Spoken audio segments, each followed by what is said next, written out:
कैसा ये इश्क है।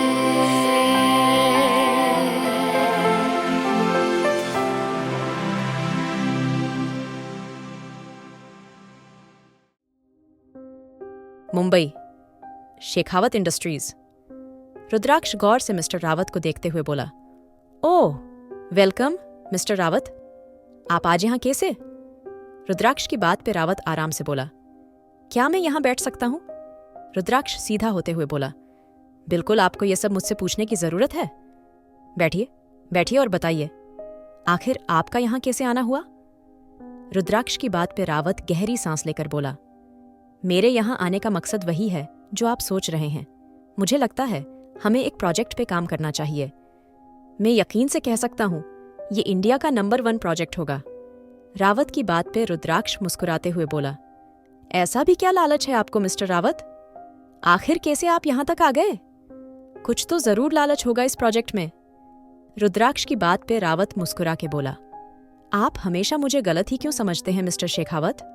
एक बार यकीन तो करके देखिए, शायद आपका शक गलत साबित हो जाए।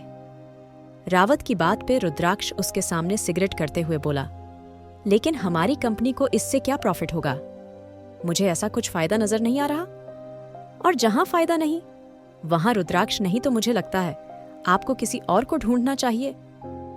रुद्राक्ष की बात पे रावत सिगरेट का धुआं छोड़ते हुए बोला, शायद आप गलत हैं, क्योंकि यहाँ फायदा आपका ही है। अभी कुछ दिन पहले न्यूज में आपकी बीवी की काफी चर्चा।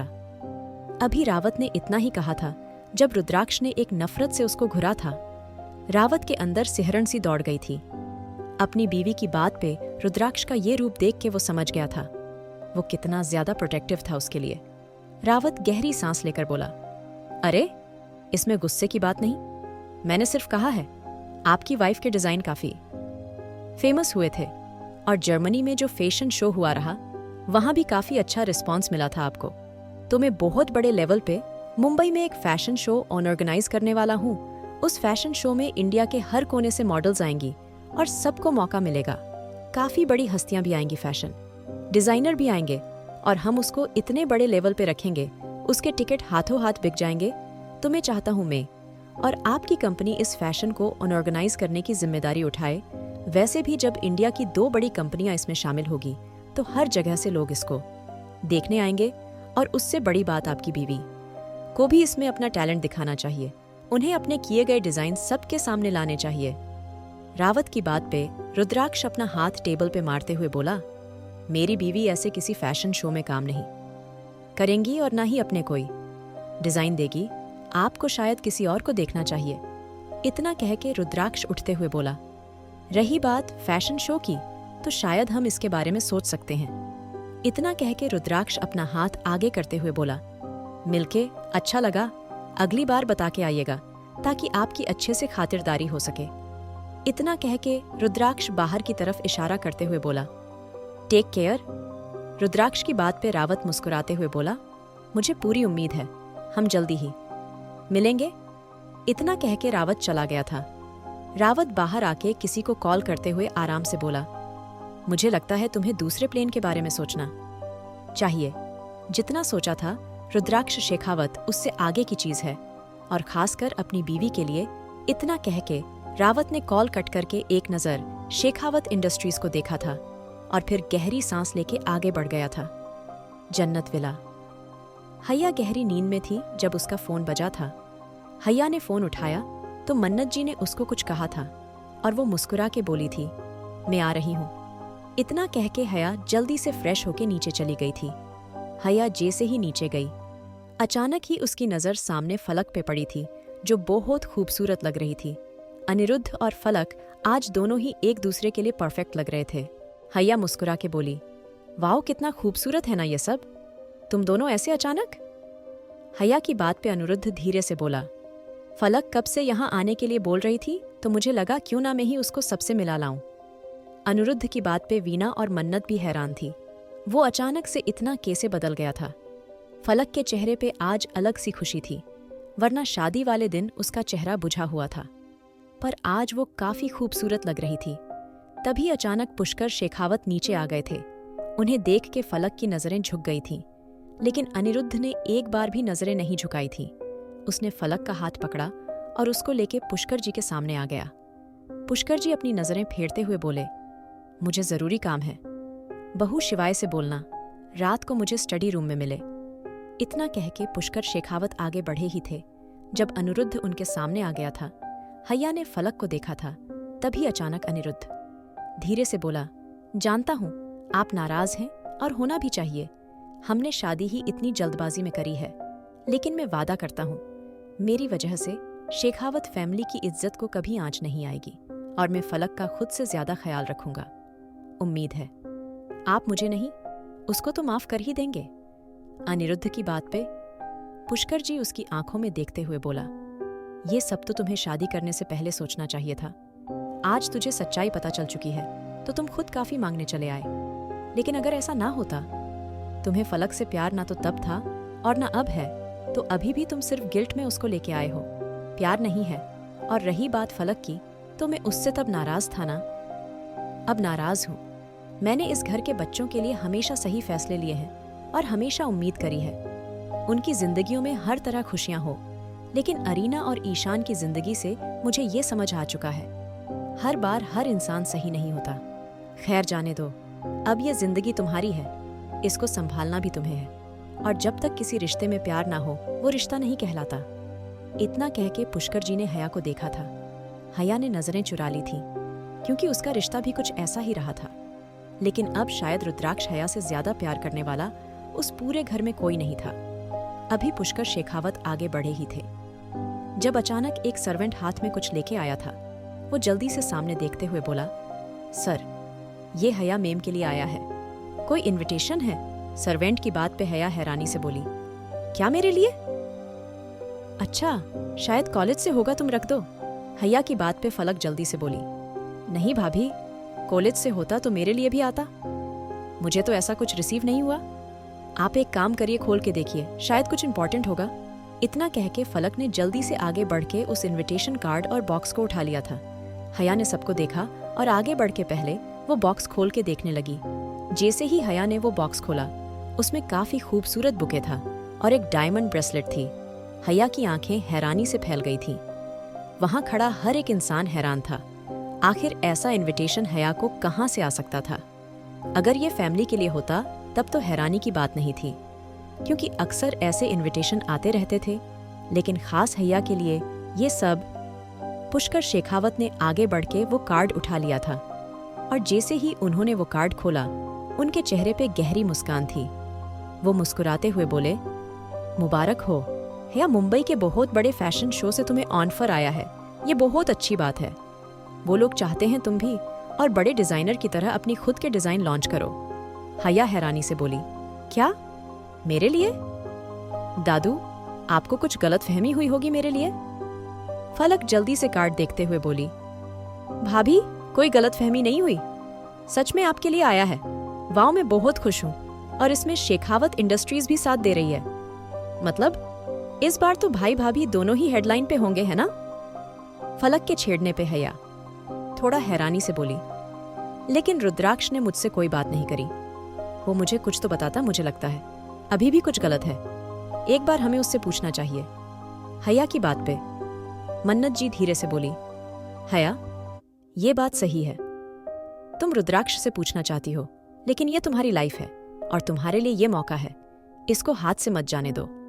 इतना कह के मन्नत जी ने पुष्कर शेखावत को देखा था तो उन्होंने भी हाँ में हाँ मिलाई थी। और फिर कुछ देर बातें करने के बाद पुष्कर जी भी चले गए थे। अनिरुद्ध को ऑफिस में कुछ काम था, वो भी निकल गया था, जबकि सबके उसको डिनर के लिए रोका था, लेकिन उसकी कोई इंपॉर्टेंट मीटिंग थी। मन्नत जी किचन में थी और वीना भी उनके साथ थी। फलक हैया को गहरी सोच में देखते हुए बोली, क्या हुआ भाभी, आप इतना टेंशन क्यों ले रही हैं? अगर आपको ये काम नहीं करना तो आप मना कर दीजिए, और अगर करना है तो टेंशन मत लीजिए। फलक की बात पे हैया धीरे से बोली, नहीं, ऐसी कोई बात नहीं है। तुम्हें गलत लग रहा है। मैं चाहती हूँ काम करना, लेकिन मुझे उम्मीद नहीं रुद्राक्ष इस बात के लिए मानेगा। वो हर बात मुझे पहले बता देता है। अगर ऐसा कुछ करना होता तो रुद्राक्ष मुझे पहले ही इन्फॉर्म कर देता। इतना कह के हैया शांत हो गई थी।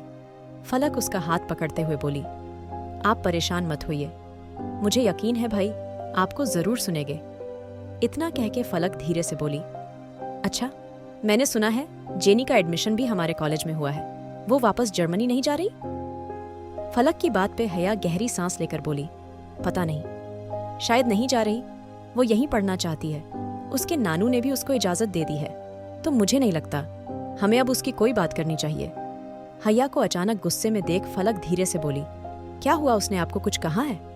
हया फलक को देखते हुए बोली, नहीं, उसने मुझे कुछ नहीं कहा है, लेकिन वो काफी अजीब है।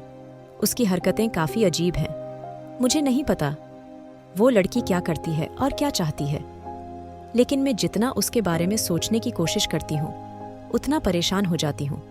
मुझे कहीं ना कहीं लगता है वो शायद रुद्राक्ष के लिए कुछ फील करती है।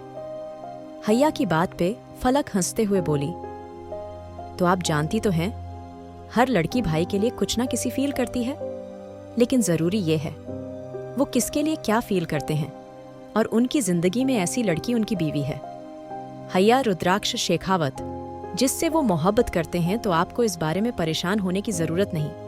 अगर भाई उसको ज्यादा करीब आते देखेंगे तो वो बहुत अच्छे से जानते हैं उसके साथ क्या करना है।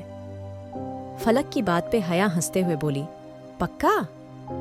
फलक मुस्कुरा के बोली, ट्रस्ट मी। फलक की बातों ने हया के अंदर सुकून भर दिया था।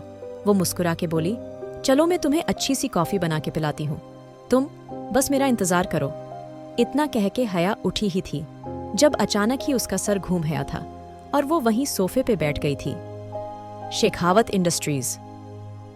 रुद्राक्ष किसी सोच में गुम था जब उसके फोन पे किसी का कॉल आया था। रुद्राक्ष फोन उठाते हुए बोला, बोलो मैक्स, अब क्या हुआ? मैक्स धीरे से बोला, सर, घर इनविटेशन जा चुका है और सब इस बात के लिए मान गए हैं, और मैंने सुना है मेम काफी खुश हैं। वो चाहती हैं वो इस फैशन शो में अपने डिजाइन दुनिया के सामने लाए। मैक्स की बात पे रुद्राक्ष गहरी सांस लेकर बोला, कोई बात नहीं, वो अभी ये नहीं जानती मैं इस बात से खुश नहीं। जब उसको पता चलेगा वो कभी इसके बारे में मुझे मना नहीं करेगी। इतना कह के रुद्राक्ष ने कॉल काट दिया था। अमेरिका। आज अरीना बच्चे का एडमिशन कराने आई थी। अरीना राज का हाथ पकड़ते हैं, बोली, तो तुम कैसा फील कर रहे हो आज? अरीना की बात पे राज मुस्कुरा के बोला, आंटी, क्या आप सच में मेरा एडमिशन कराएंगी? राज की बात पे अरीना धीरे से बोली, मैं तुम्हारी मॉम हूं। राज, मैंने कहा था ना, अब तुम मुझे आंटी नहीं बुलाओगे? अरीना की बात पे राज धीरे से बोला, सॉरी आंटी। उसने फिर से अरीना को आंटी कहा था। अरीना गहरी सांस लेकर बोली, अच्छा ठीक है, मैं तुम्हें फोर्स नहीं करूंगी। तुम्हें जो बुलाना है तुम मुझे बुला सकते हो। इतना कह के अरीना उसको लेके प्रिंसिपल ऑफिस में आ गई थी। प्रिंसिपल मुस्कुरा के बोली, बैठिए मिसेस राठौर, आपसे मिलके अच्छा लगा। प्रिंसिपल की बात पे अरीना ने अपनी आंखें बंद कर ली थीं, क्योंकि आज भी वो ईशान के नाम से जानी जाती थी। अरीना धीरे से बोली, आप मुझे सिर्फ अरीना बुलाइए, मुझे अच्छा लगेगा, और मैं आने बेटे राज का एडमिशन कराने आई हूँ। अरीना की बात के प्रिंसिपल धीरे से बोली, बिल्कुल, आप कुछ फॉर्मेलिटी पूरी कर दीजिए। इतना कह के अरीना ने राज को देखा, जिसकी आंखों में अलग सी चमक थी। अरीना कुछ वक्त में ही राज को समझ गई थी। वो काफी रिजर्व नेचर का था और बहुत कम बोलता था, लेकिन काफी इंटेलिजेंट था और हर बात को समझ जाया करता था। कुछ सवालों के जवाब पूछने के बाद राज का एडमिशन हो गया था। अरीना गाड़ी रेस्टोरेंट की तरफ मोड़ते हुए बोली, राज, आज तुम्हारा एडमिशन हुआ है ना, तो आज हम दोनों साथ में लंच करेंगे। बताओ क्या खाओगे तुम? अरीना की बात पे राज कुछ सोचते हुए बोला, आपने भी तो कुछ नहीं खाया। सुबह से आज हम आपकी पसंद की खाना खाए। राज की बात पे अरीना ने एक पल को राज को देखा। कितना छोटा सा बच्चा था वो, और कैसे अभी से ही अरीना का साथ दे रहा था। अरीना ने गहरी सांस ली और आगे बढ़ के उसको गले लगा लिया। राज धीरे से बोला, चलिए ना आंटी, हम लेट हो जाएंगे। राज की बात पे अरीना खुद से ही बोली, वो दिन भी जरूर आएगा जब तुम मुझे मॉम कह के बुलाओगे, और तब हमारी फैमिली बिल्कुल कंप्लीट हो जाएगी। मैं राठौर परिवार से अपना हर रिश्ता खत्म कर दूंगी। अपने दोनों बच्चों पे ही राठौर परिवार की नजर नहीं पड़ने दूंगी, बिल्कुल नहीं। इतना कह के अरीना ने राज को देखा था। आखिर क्या हुआ है हया को? क्या कर पाएगी हया ये फैशन शो? जानने के लिए सुनिए married to cold hearted billionaire, And don't forget to like, share and subscribe.